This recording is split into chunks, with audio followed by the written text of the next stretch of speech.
Hello guys, welcome back to my channel. My name is Roxanne. If it's your first time here, then welcome. Today I want to talk to you guys about the graphic novels that I have been reading lately and a few that I have that I will be reading soon-ish. The first one that I want to talk about is Puerto Rico Strong, a comic anthology supporting Puerto Rico disaster relief and recovery.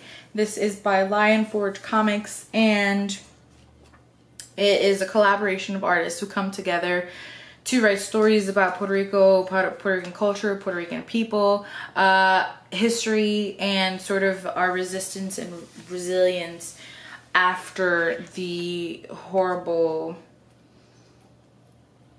occurrence that was Hurricane Maria last September. So I love the idea of this, and I love individually a lot of these stories, but I think collectively it feels rushed, and it probably was rushed because obviously they want to get this done and sell this for to get money to be able to donate back for relief efforts, and I get that, but just putting sort of my emotional attachment to the idea of this aside, it does feel rushed. It does feel like it could do with more editing. It does feel like it could have had a few more sort of meetings about who's gonna write about what before putting it together. It is very repetitive. A lot of the stories feature the same topics and the same themes, which is fine, but at the same time I sort of wanted there to be more to be more wide in its scope. Puerto Rico is tiny, but we are not just our Taino history. You know, there's more to us than that, and a lot of it focuses on Taino history, which is great because that's an amazing part of our history and who we are, but it's not all that we are. I feel like there are a lot of components of our culture and of ourselves that weren't touched on because everybody sort of, I think, did their own thing, and I don't know if they sat down and were like, okay, so you're gonna do this about Tainos, and you're gonna do this about this part of the island, and you're gonna do this about this part of the culture. So it feels repetitive. It doesn't feel like it flows as a collection. It feels like it could have been edited more. There are some great stories here, and there's some great artwork here, and there's some great history here. So as individual stories, there are a lot of them that I really liked and I really enjoyed, but like I said, as a collection, it sort of left me wanting more. But if you sort of have extra funds and don't mind purchasing it, and if you maybe know very little about Puerto Rican history and want to learn, or if you know a lot and sort of just want something else about Puerto Rico like I do, then think about purchasing it, because it's still for a good cause, and I'm gonna keep it because it has beautiful artwork in it, and there's a lot of people's hard work that went into this. But yeah, it was not as amazing as I was hoping that it would be. Then one that was as amazing as I was hoping it would be, and it is one of my favorite reads of the year, and probably going to win my cutest read of the year, Galileo. What you doing, child? There's a box of paper in it, and he's just playing with it, so that's that noise. It is The Princess and the Dressmaker by Jen Wang, and this book was amazing. It was beautiful. It was so cute and adorable and everything I could have ever wanted it to be. So this is about Prince Sebastian, who has a secret, and his secret is that he likes to dress in dresses and dress like a girl at night and sort of roam the city of Paris. I think it's Paris. Yeah. And so he has a character named Lady Crystalia, and he becomes friends with a dressmaker named Francis, who keeps his secret and makes his dresses. And it's about this beautiful story about love and friendship and being true to yourself and acceptance from your friends and from your family and from yourself, and knowing what you're worth, and that being different isn't necessarily a bad thing. And the friendship between the prince and Francis is beautiful. The relationship that he has with his parents is beautiful. I loved everything about this story. I still think about it. It is absolutely amazing. The artwork is beautiful. I mean, it's just, I love it. I love it. I love it so much. Please read this. It is amazing. I love it with all of my heart. Then another super cute graphic thing. This is actually a collection of comics. I'm sure you guys have seen these on Instagram or Facebook or around. And it is Little Moments of Love, a Katana Comics collection. So this is what it looks like. And Katana Comics are the ones that look like these.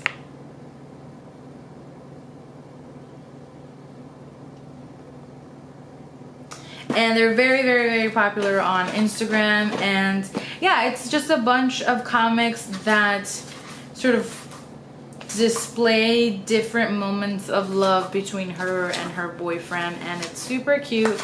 And I'm always tagging Lewis on them because I just relate to a lot of them, and I feel like my relationship is reflected a lot in a lot of these. And so yeah, this is just a really cute collection. It takes no time whatsoever to read it, and I really enjoyed it. It was super duper cute. But I have been making progress in my Giant Days series. So I read recently volumes 4, 5, and 6, and these are by John Allison, Max Sarin, and Liz Fleming, and they just are just amazing, every single one. I think number 4 was only okay for me. Like, I still really enjoyed it, but I didn't enjoy it as much as I did numbers 1 through 3, but then 4 and 5, or I'm sorry, 5 and 6 were really good. So yeah, we're just continuing on. At the end of this, number 6, we're sort of at the end of their first year of college. So shenanigans abound. And I love them. I love these characters so much. I won't ever get tired of this series, I don't think, ever. And yeah, they have a peculiar sort of art style, and you have great friendship. So yeah, I definitely recommend it.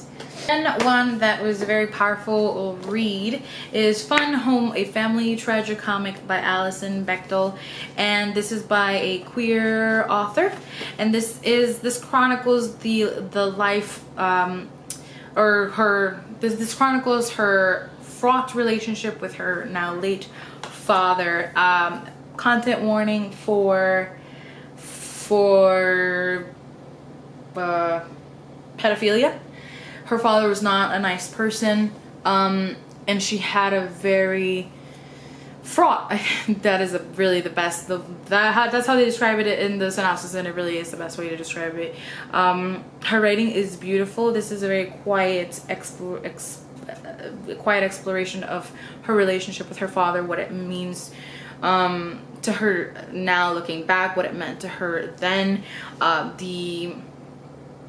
the strangeness of it, how strange he was, how not a nice guy he was, how there was something always missing between their relationship and just within their family. Everything was always about how their family was seen from the outside, sort of trying to paint this perfect familial picture, and where her exploration of her sexuality lies within all of that. And I think all of the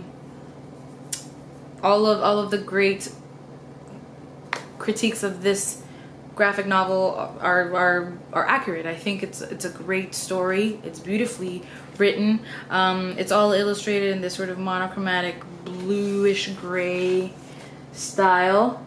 There are sex scenes in this, so this is more for adults, I would say, or older teenagers. If you don't mind that, then you know, but be aware that it is present here. And yeah, I mean, I took my time reading this because I feel like it is one of those graphic novels that you should take your time with, and there's a lot of difficult topics that are explored through her life and her looking back on her relationship with her father.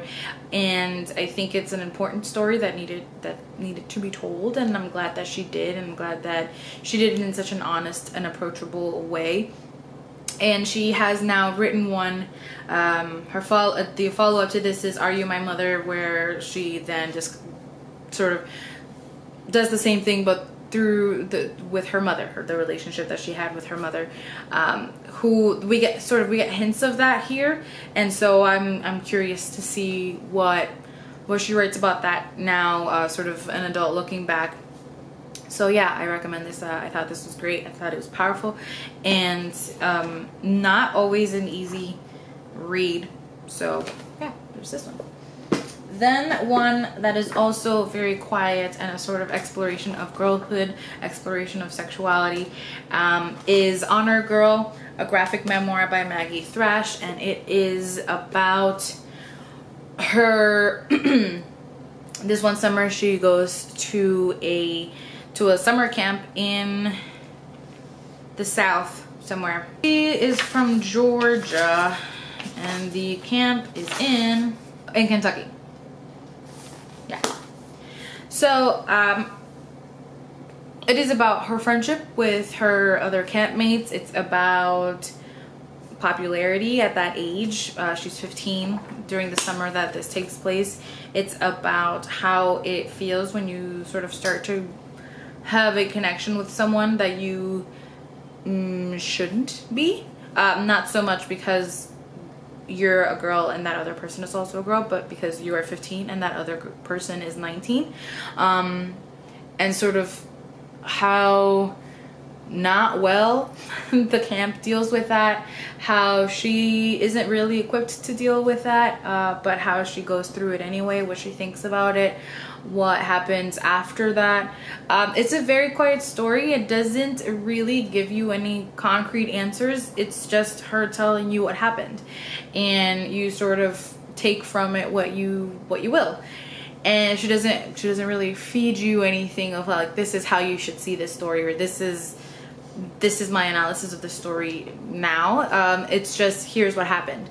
And the artwork, I think, fit the story very well, though the artwork itself is not my favorite. It's very I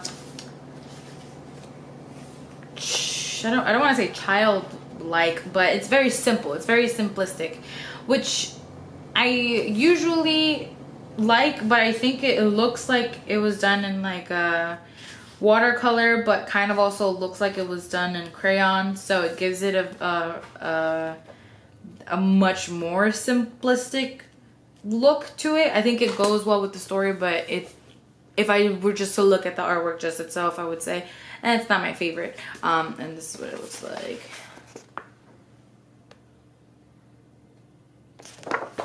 But yeah, I mean, it really is just an exploration of what it's like to be a teenager with a teenage girl with a bunch of other teenage girls. The dumb things that we did and thought and said, and how that all falls into you're also discovering who you are and things about yourself that you didn't know. And yeah, I think it was, I really, really loved it. I enjoyed it. And I see why it's so beloved on BookTube and on Goodreads. So yeah. As far as what I will be reading sometime in the future, I got volumes 3 and 4 in Lumberjanes, which is a super cute graphic series. I will probably have to go back and read 1 and 2 because it's been a really long time since I read them and I don't really remember what happened. I know that they're very weird and sort of out there and imaginative, but I like that a lot. And then I have Marbes, Mania, Depression, Michelangelo, and Me, a graphic memoir by Ellen Forney. So this is another graphic memoir. I seem to be reading a lot of those lately. And this one is all black and white. And I don't really know much about it whatsoever, but that's... Oh, okay. I thought that was something else. I don't really know what it is, but I don't think it's what I thought it was. Actually, let me just go over it. So that's what the artwork looks like. This one I've heard about through BookTube, and it has good ratings on Goodreads, and I've been in the mood for graphic memoirs, and it was on sale on Book Outlet. They had a book sale going on not too long ago, so I went again and got this one. I think it was like $4 or something like that. So I will be reading this one soon, and I think those are the only graphic content that I have to read now. But so as always, thank you for watching and for listening. I love you guys very much. Let me know if you have read any of these and what you thought. Any graphic content, comics, graphic novels, graphic series, graphic memoirs, graphic whatever that you have been reading lately. Yeah, love you guys very much.